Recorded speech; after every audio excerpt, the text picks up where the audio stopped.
واغفر لنا ما مضى يا واسع الكرم يا ربي بالمصطفى بلغ مقاصدنا واغفر لنا ما مضى يا واسع الكرم محمد سيد الكونين والثقلين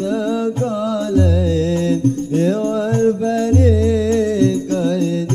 من عرب ومن عجم يا ربي بالمصطفى بلغ مقاصدنا واغفر لنا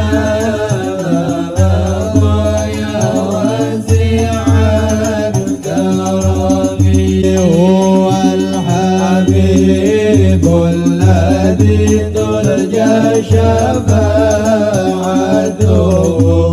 لكل هول من الأول مقتحم يا ربي بالمصطفى بلغ مقاصدنا واغفر لنا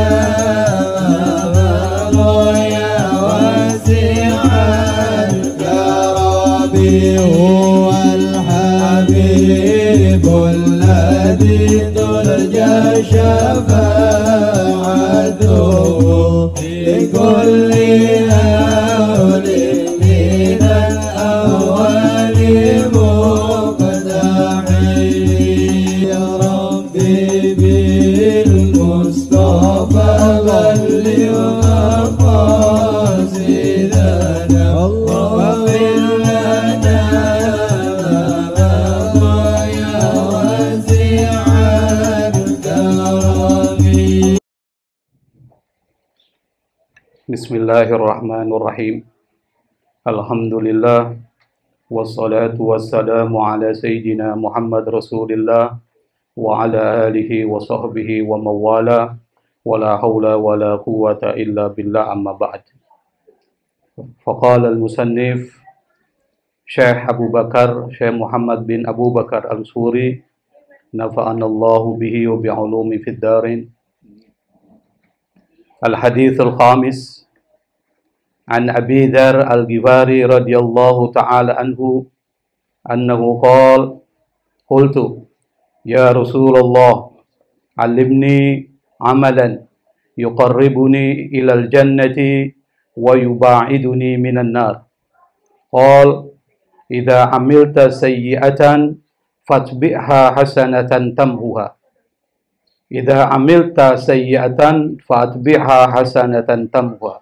قال قلت أمن الحسنات قول لا إله إلا الله. قال نعم هي أحسن الحسنات. Pada kesempatan kali ini kita akan membahas, mungkin saya akan membahas tidak terlalu mendalam, nanti saya akan membacakan, mungkin sedikit menjelaskan. Kalau ada kekeliruan, mohon nanti dikoreksi Bib. Dari Abi Dzar Al-Ghifari. Abi Dzar Al-Ghifari ini seperti kita ketahui adalah beliau salah seorang sahabat yang termasuk minas sabiqina ilal Islam. Jadi orang-orang yang masuk Islam paling awal, dan ada yang mengatakan beliau termasuk yang keempat atau kelima orang yang masuk ke dalam agama Islam. Dan beliau termasuk orang yang memang berani terang-terangan menyatakan keislamannya sebelum hijrah Nabi Muhammad SAW. Dan beliau termasuk adalah seorang yang sangat zuhud dan seorang yang sangat alim.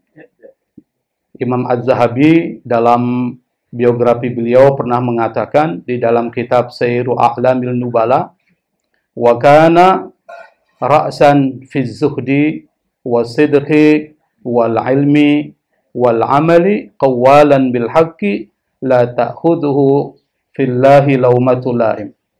ala hiddatin fihi. Kata Az-Zahabi di dalam kitab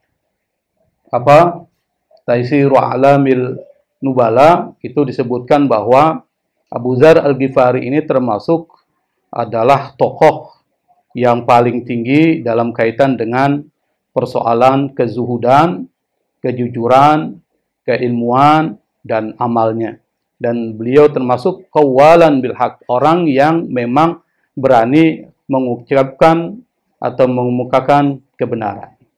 Jadi hadis ini adalah hadis yang diriwayatkan oleh Abu Dzar Al-Ghifari. Beliau berkata, "Qultu ya Rasulullah." Saya berkata, "Ya Rasulullah, alimni amalan."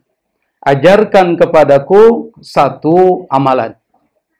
Amalan apa? Yuqarribuni ilal jannati, yang mendekatkan diriku kepada surga.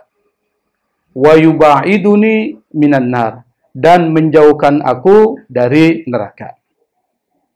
Jadi Abu Dzar Al-Ghifari minta kepada Nabi untuk diberikan satu pelajaran, yang pelajaran itu terkait dengan satu amalan yang bisa mendekatkan diri kepada surga dan menjauhkan secara langsung dari neraka. Apa kata Nabi? Nabi berkata, "Idza amilta sayyi'atan," apabila kalian melakukan satu keburukan, fa'atbiha hasanatan tamuha, maka sertailah dengan kebaikan. Insya Allah akan menghapus keburukan tersebut. Qultu, kata Abu Dzar Al-Ghifari, saya berkata, "Aminal hasanati qaulu la ilaha illallah." Apakah termasuk kebaikan yang bisa menghapus kejahatan atau dosa? Itu perkataan la ilaha illallah. Nabi mengatakan, "Na'am hiya ahsanul hasanat." Betul, dan itu termasuk kebaikan yang paling baik. Jadi kalau kita lihat hadis ini, ada beberapa hal yang bisa kita ambil pesan moral dari Nabi. Yang pertama adalah pesannya, ketika memang kita secara sadar atau tidak sadar melakukan satu keburukan, maka harus juga disertai dengan kebaikan untuk menghapus keburukan tersebut. Itu pelajaran yang pertama. Kenapa? Di dalam Al-Quran itu pernah ada satu ayat, yang ayat ini nanti akan diberikan penafsiran oleh para mufassir. Innal hasanat yudhibnas sayyi'at. Jadi kata Allah, kebaikan-kebaikan itu bisa menghapus keburukan. Kita mungkin dalam kehidupan kita, ya pastilah banyak melakukan keburukan-keburukan. Kadang-kala kita berbohong, baik kepada istri kita, ataupun istri terhadap suaminya. Kita pulang dapat uang 200.000, istri tanya, "Berapa kau dapat dari hasil?" Kita bilang 50.000, padahal 200.000. Itu sudah berbohong. Mungkin kita juga sering bicarakan orang lain keburukannya, atau yang disebut dengan ghibah. Ini adalah salah satu keburukan, dan biasanya sering kita lakukan. Maka kata Nabi, jangan khawatir. Kalau kalian melakukan keburukan, harus disertai dengan kebaikan. Nah, ketika bicara tentang al-hasanat, ini para ulama mufassir berbeda pendapat. Ada yang mengatakan, itu adalah as-salawatul khams. Salat 5 waktu. Dalam sebuah hadis Nabi pernah dikatakan, as-salawatul khamsu wal jum'atu ilal jum'ati wa ramadhana ila ramadhan mukaffiratun ma bainahunna idza jtunibatil kabair. Jadi salat 5 waktu, salat Jumat kepada Jumat yang lain, puasa di bulan Ramadan sampai Ramadan berikutnya, itu kata Nabi mukaffiratun atau mukaffiratun ma bainahunna idza jtunibatil kabair. Itu bisa menghapus dosa-dosa yang ada di antara Jumat ke Jumat berikutnya, atau yang ada di antara Ramadan ke Ramadan berikutnya. Apa? Yang pertama, sholat 5 waktu. Jadi sholat 5 waktu itu bisa menghapus keburukan. Tetapi keburukan mana yang dihapus? Di sini adalah tentu dosa-dosa kecil ya. Kalau dosa-dosa besar, mungkin belum tentu bisa dihapus kecuali kita dengan taubat. Minta ampun kepada Allah Subhanahu wa Ta'ala. Itu yang pertama. Yang kedua, kalau kita lihat hadis ini, salah satu yang bisa menghapus keburukan yang mungkin secara tidak sengaja kita lakukan dalam kehidupan sehari-hari. Tadi saya katakan mungkin sering kita gibah, mungkin kita sering memfitnah orang, mendalimi orang dengan perkataan dan perbuatan kita, dan lain sebagainya, itu bisa dihapus dengan mengucapkan kalimat La ilaha illallah. Jadi kalimat La ilaha illallah itu termasuk ahsanul hasanat yang bisa menghapus keburukan-keburukan yang kita lakukan. Tentu di sini maksudnya adalah dosa kecil. Nanti mohon penjelasan, Bib, apakah masuk di dalam kaitan ini adalah dosa besar bisa dihapus juga dengan qaulul la ilaha illallah. Saya pernah membaca satu kitab namanya Faidul Qadir yang ditulis oleh Al-Munawi, itu kalau nggak salah syarah dari Jami' Shaghir ya, Bib ya. Itu ada satu perkataan dari Ibnu Arabi, beliau pernah mengatakan, kalau tidak keliru terjemahnya adalah apabila seseorang ingin terbebas dari neraka, maka ia harus menebusnya dengan membaca tahlil La ilaha illallah itu sebanyak 70.000 kali. Itu kata Ibnu Arabi. Dan Ibnu Arabi ini kita tahu ada dua Ibnu Arabi ya. Ada Ibnu Arabi, ada Ibnul Arabi.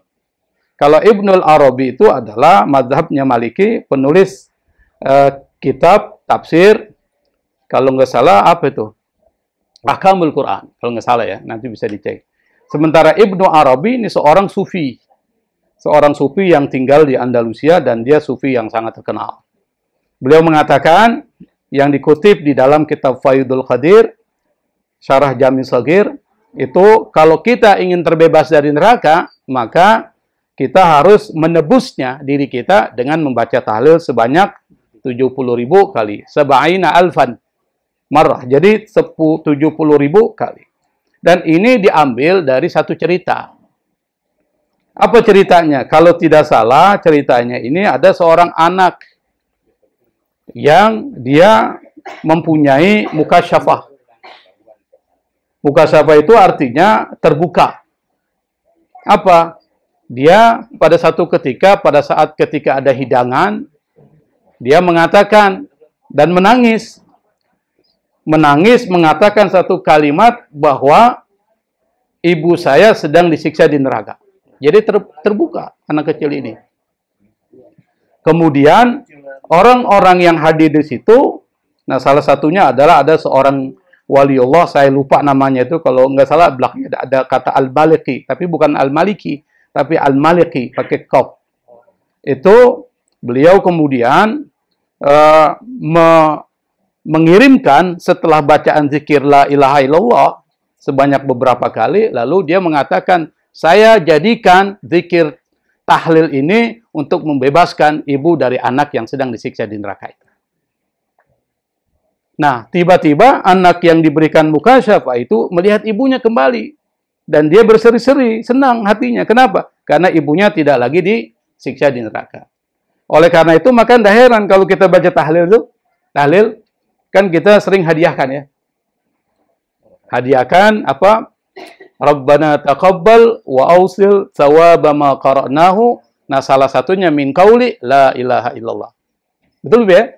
Itu kita hadiahkan kepada orang yang sudah meninggal, dan itu berdasarkan apa yang disampaikan oleh Ibnu Arabi dan diperkuat juga dari hadis Nabi, itu ternyata bisa membantu orang yang sedang mengalami siksaan di dalam kuburnya.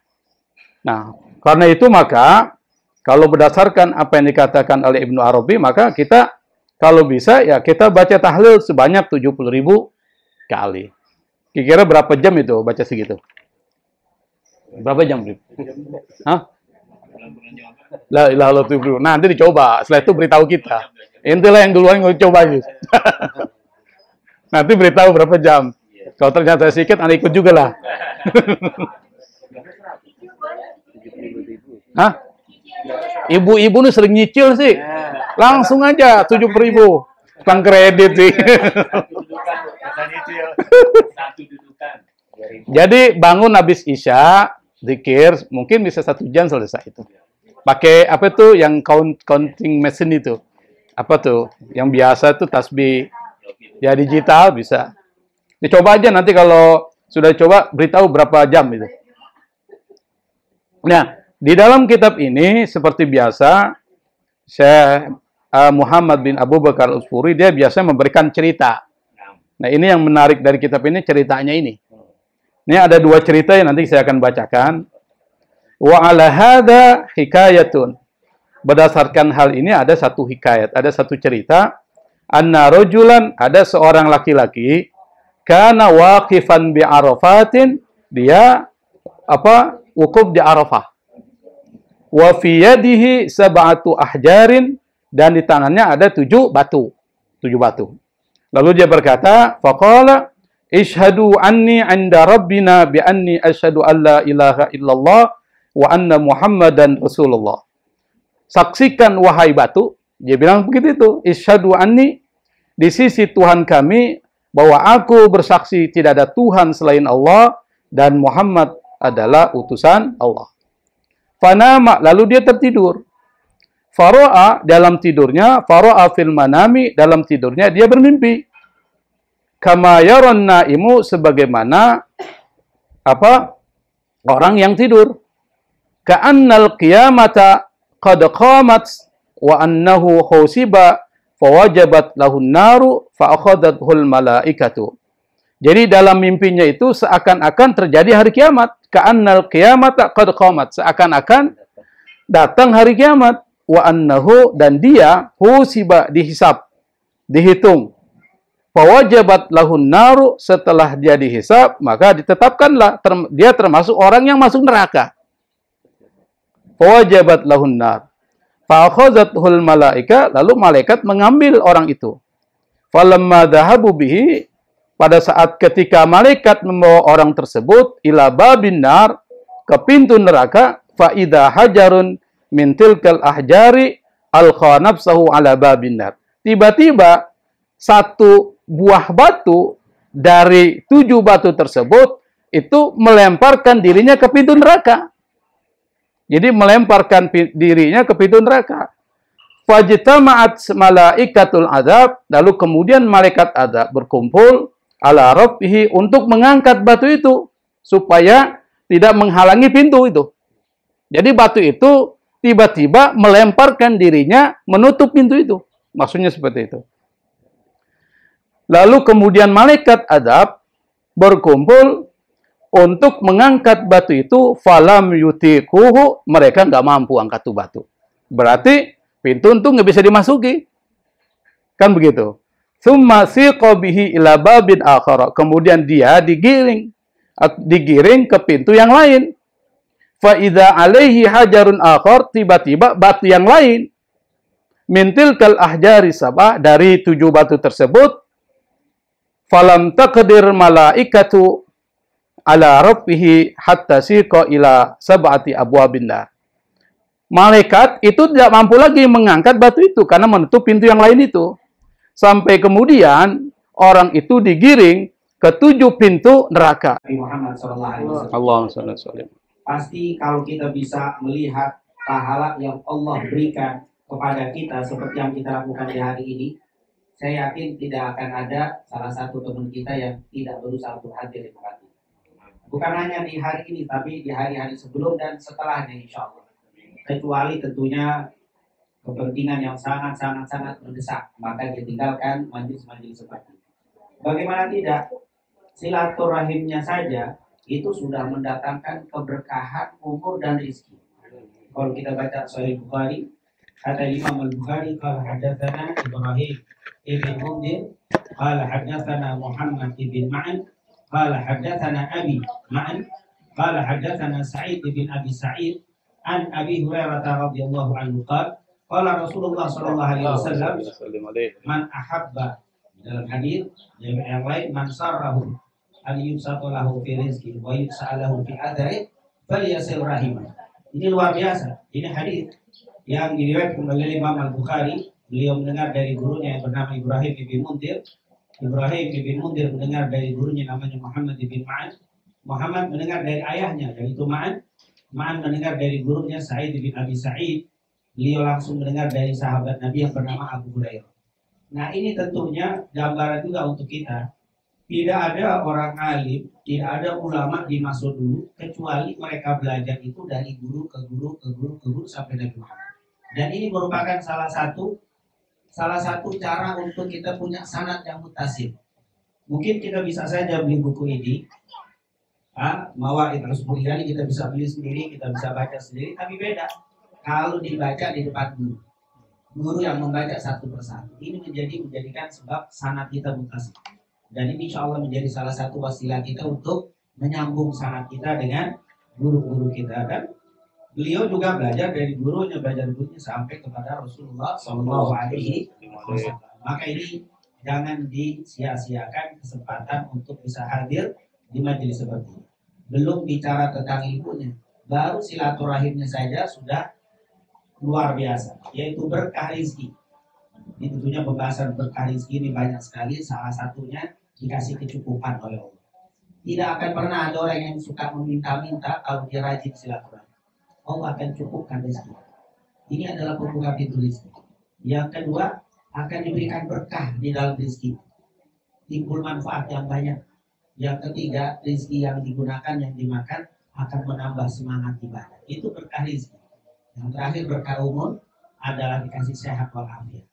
Kata para ulama, siapa yang kurang sehat badannya, sering silaturahim akan ditumbuhkan kesehatan. Mungkin pernah dengar cerita Al-Habib Muhammad bin Abdurrahman bin Abdul Qadir bin Ahmad As-Segaf.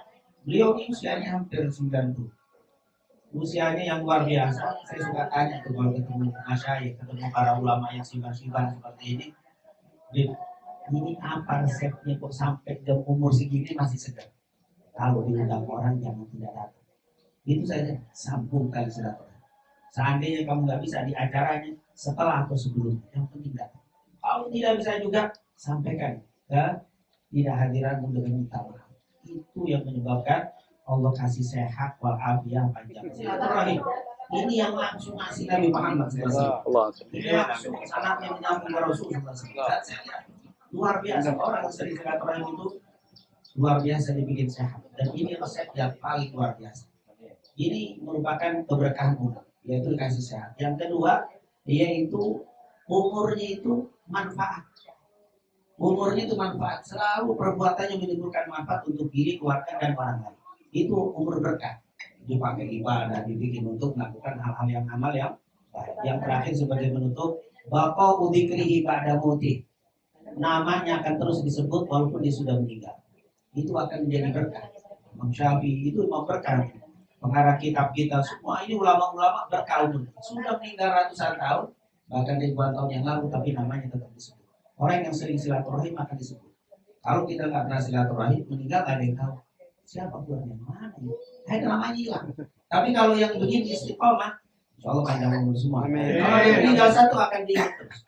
Oh si fulan, dulu aktif itu nama disebut, itu menyebut nama dengan baik orang yang sudah meninggal, itu menjadi doa untuk mereka. Dan itu akan menjadi kebahagiaan di dalam kubur mereka. Sampai yang meninggal gimana? Jadi ini akan dikenang. Kan banyak orang yang tahu. Silaturahim kemana-mana. Dan ini adalah yang disebut barokah jadi di kubur, yaitu berkah di dalam kubur. Oleh karena itu insya Allah saya tidak perlu menambah apa yang disampaikan oleh guru kita bersama. Yang penting kita doakan beliau biar sehat walafiat. Memberikan kesempatan terus waktunya untuk kita bisa menyambung sanad kita sampai ke Rasul SAW dengan membacakan hadis satu persatu. Saya sangat setuju sekali. Satu pertemuan satu saja, jangan 2 hadis 3 hadis. Cukup satu hadis, tapi istiqomah. Ini akan apa? Yang lebih manfaat seperti yang diriwayatkan oleh Aisyah. Khairul a'mal ahabul a'mal ilallah. Di dalam hadis lain, ahabul a'mal ilallah adwamuha wa in qalla. Sebaik-baik amal itu yang sedikit, yang istiqomah walaupun dia sedikit. Dan kata ulama tidak akan bisa istiqomah kalau terlalu banyak. Jadi sedikit aja itu akan bisa membuat apa? Istiqomah. Maka Nabi bilang apa? Sebaik-baik amal yang istiqomah walaupun sedikit. Kenapa ada kata sedikit dengan istiqomah? Untuk bisa istiqomah salah satunya jangan terlalu banyak. Satu hadis kita dengar, kita pahami, insya Allah itu lebih bisa membuat istiqomah daripada ini hari kita baca 5 hadis selesai maghrib besok pertemuan lagi nggak mau kelamaan. Tapi kalau 1 hadis luar biasa. Insya Allah apa yang kita lakukan ini menjadi salah satu juga penyebab Allah berikan keberkahan di dalam hidup kita, berkah di dalam rezeki kita, dan kita doakan orang-orang tua kita, guru-guru kita yang telah mengajarkan kita semuanya, insya Allah dijadikan yang sudah meninggal dunia, mulia Allah diriyadil jannah. Mungkin itu saja yang bisa saya sampaikan. Saya tidak menambah karena sudah luar biasa. Dari hadisnya, kisahnya semua sudah lengkap. Insya Allah apa yang beliau sampaikan mendatangkan keberkahan dan keridhaan. Assalamualaikum warahmatullahi wabarakatuh.